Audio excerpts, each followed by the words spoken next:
Yeah, I watched that dog shit. That's bad, right? Dude, it's predictable. What did you expect? Did you expect anything different? Yeah, we don't. It's the theory of not playing a right back. We're like, yeah, we have right backs on the roster, but Don't do this. Don't heel turn. You were Team Hazi. I am still Team Hazi. I still like Yazi. I still like him. But maybe he should try the 6. I don't know, because who else do we have to throw at the 6? Chris Durkin played excellent. Not as a 6, but he did all right. Yeah. No, it was fun. I mean, we went up 2-1. That was neat. Yeah, it felt they're not as hopeless and as directionless and rudderless as they were 10 games ago. But they're still just a bad team. Yeah. And you didn't. And Chicago's not a bad team, and Chicago scores a bunch of goals, and you didn't expect them to go away to maybe a rival. I don't know what you want to call that, but it has a little more meaning when you play Chicago, right?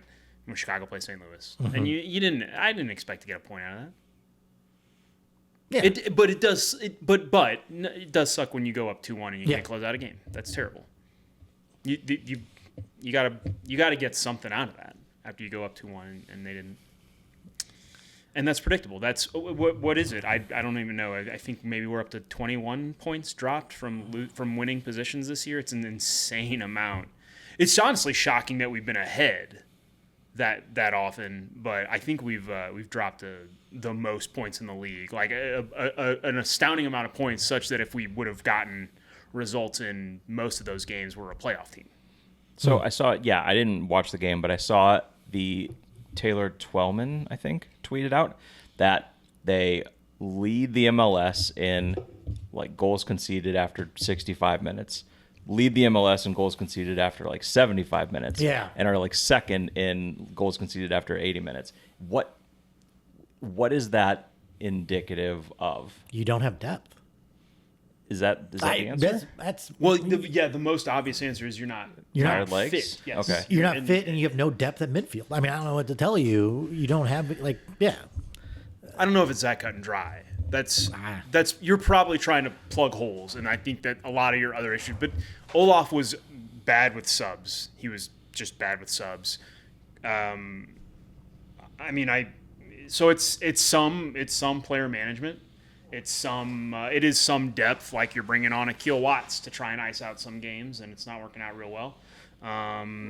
But you're also like, how frequently we were playing players out of position that, like, you're going to make mistakes in a 90-minute game when you don't know what the hell you're doing. And we want to go out there and look at them and be like, you're all professionals. You should know how to play the 10 or the 8 or the 6 or whatever I need you to play today. But it is different. Yeah, I don't think the roster is built well. That's my personal. I just don't think. Get the fuck out of here. Which is fascinating because this was the argument that was made in the other direction in their inaugural season, which was they didn't have the talent maybe that you would expect from a team that is winning every game, but they just sort of didn't stop running. Like they were just like all. They got so many breaks. Sure, but okay. Well, we don't need to. We don't need to completely whitewash it. Like no, it was fun. It was, their thing was that they just ran a lot, right? Like they pressure, and it was a style that could overcome some of the deficiencies in talent. So it's strange now that maybe they're even more talented than they were that first year. I don't. That would be for someone with more knowledge than me, but that fitness is the issue is just kind of crazy because fitness is the one thing you can control if you're a soccer team. Is like you can just outwork everyone. And that's why I bring it up is that there's a ton of other variables. There's a ton of other issues. I don't exactly know why, but the number one, if you know João Klaus is the guy, and I'm going to use him because he's the perfect example. He's the guy that kept subbing off in the 75th, and we kept getting goals scored on us. And you go, well, he's a forward, but the work rate that he brings to the table is insane. He's always behind the ball. So. Yeah. If João Klaus can only go 75 minutes, then that becomes a training issue. Get him so he can go 90. if that's the guy you need on the field, and you've got 5 subs, you've got 3 windows, you've got 5 subs. And you've got Berkey's playing 90. So you've got to find 5 guys that can go 90 that aren't dropping off the face of the earth in the last 15 minutes. And you should be able to do that. Yeah. I don't understand what the issue is there. But don't look at me. And then there's everything else. Positionally, tactically, like they just look like a mess the last 75 minutes. But I think it all does start with fitness. There's 2 things happening. They're trying to go into that low block and close out games because that's what every team does. Every single time you get the lead and you get into the 75th minute, you try to shrink the field. You get a little tighter and you give them space and you give them possession. And we're just not a team that's capable of defending for 15 full minutes with no possession and no breaks. We're just not that good. Do we have enough guys who are willing to roll around for a while and act like they're hurt? Hell yeah, we do. We've got those in spades. Okay. Celio, Betcher, I'm looking at you. I'm just wondering about the time-wasting element of it all. How far do you think Celio could fireman carry me? At least the link. I'm willing to find out. What do you think he smells like while he fireman carries you, though? Oh. That's the hard Don't do question. this to me. Don't get me bricked up on YouTube. You know he's only 5'8". You're into the short kings? Yeah. With neck tats and Latino. Yeah. I mean, I was a Yachty bitch as well. Yeah. Love Yachty. He is the thicker build, too. Yeah, I know how you like them. What makes you think Hazi can play the 6? I don't know. Because who else are we playing there? He's young. But so yeah, he looked. Yeah. I think the first goal is exactly. I didn't watch the replay, so this is just me watching it in real time. But you've got a 30-yard gap between King Kess and your midfield, and you go like. Did you see what Critch said though after the game? He was asked about Totland and why not? Is he not fit? And he said he's fit. That he wanted to reward Yazi for how he's been playing. And that he still hasn't figured out how Conrad fits on this roster. And so, but I would say Totland's trending down. And you're like, but why? Like, has he played so much worse than any other fucking right back we've had? I'd argue he's been one of the better players of the So it's not team. that he's not fit and he can't play. Critch isn't playing him. It's weird. So. And he's not playing Zielinski. Right. Like I said, it's whatever. It certainly doesn't seem like the problem, but so much comes from that. So much stuff on the field happens that you don't realize because Totland is the player that he is. Like having a guy that you have to actually work.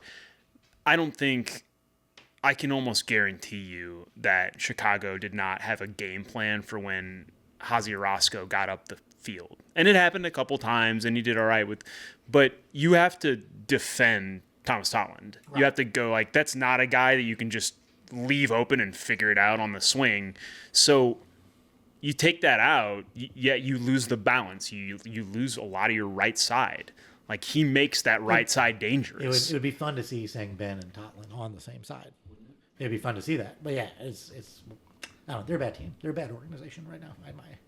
And that's the other part of this is like I can't fault Critch a whole lot because you should be able to slide 1 or 2 guys in and out of your starting 11 at will over the course of an MLS season and not lose what we seem to lose when we're not playing whatever it is 8, 9 out of 11 of our starters. So yeah, would you give him the job?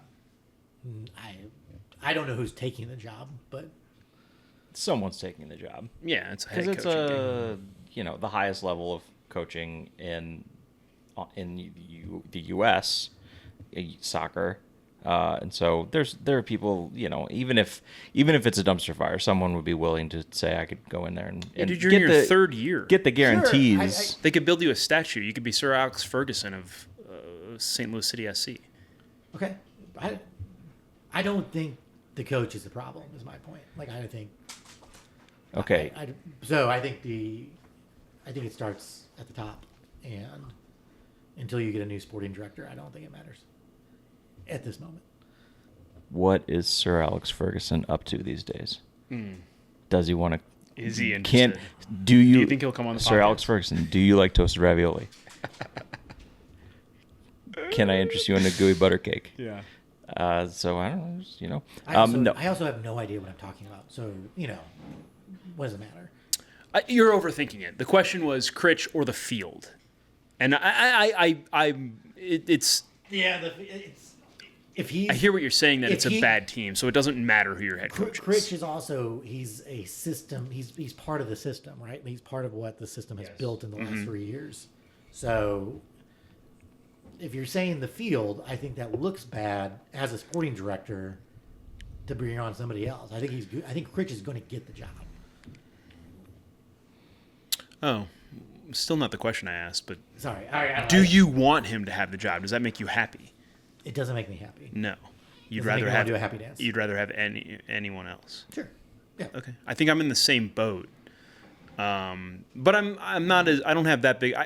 He's done better. He's done better, right? The team has gotten better. Yeah. It's a competitive team. You went to Right. They're playing that better. game's 3-4-0 under Olaf. I have no doubt in my mind. So, Yeah. but he's not winning. Sure. And your administration built a team to win. You promised the playoffs. You're looking at the wooden spoon. Yeah. So I don't think you can give him the job. Right. Who If knows? you're a serious organization, I don't think you can give him a job. And then you're looking at what is this, a fourth head coach or something? Yeah. Where, I mean, third technically because he's interim or whatever. But yeah, that's a lot. It's just a lot of. It speaks to organization instability. Is like that if you're going through 4 managers in 3 years, it's like. and the real crazy thing is like the next guy you hire gets what? The longest leash in the history of. That's how you have to do it. Yeah, to get someone who's worth coming in here, you've got to give them a big name. Yeah. Open the checkbook and go like, and you give got it them for an 3 assurance, years, even if right. you finish dead lad. And you're like, these suckers are going to keep buying tickets and buying bulk and treat box. So if you, I think the thing that fascinates me about St. Louis, because it's such a St. Louis city for youth soccer, like get a guy who's going to develop a system that Gallagher starts playing, right? Let's say like get him playing the same way at such a young age that by the time they get to that point, they can. Like it's almost like the cardinal way of things in that sense of it going. I'm just saying, like that's my point of like, if you keep bouncing head coaches, you never develop a stable way to say this is how we're going to develop players and bring them up and do those things. well, So yeah, to an extent, but that really is an extension of your sporting director. Like what you're talking about, the Right. identity of a team is Lutz. Lutz is energy and he's going to be drink on his for- 4th manager in 3 Yeah. years. Right. That's all. So it's like, well, okay, well, that's never going to take place if you keep jumping managers. But you're talking about, is it better to be on your 4th manager and same sporting director, or a new sporting director in year 4 of your organization? I don't know. And going like top to bottom, like, nah, reset. Yeah. I don't In know. year 4? I don't know. I think it depends on ticket sales next year. That's fair. There's a lot of big names out there. Yeah. You know. I think it's ticket Jurgen sales. Klinsmann's Ticket just- sales will ultimately drive whatever happens at some point. At some point, they're going to go, we're not making money. Yeah, but that's not next year, I don't think. No, I don't think it's the next way year. the way it looked like the ticket sales went.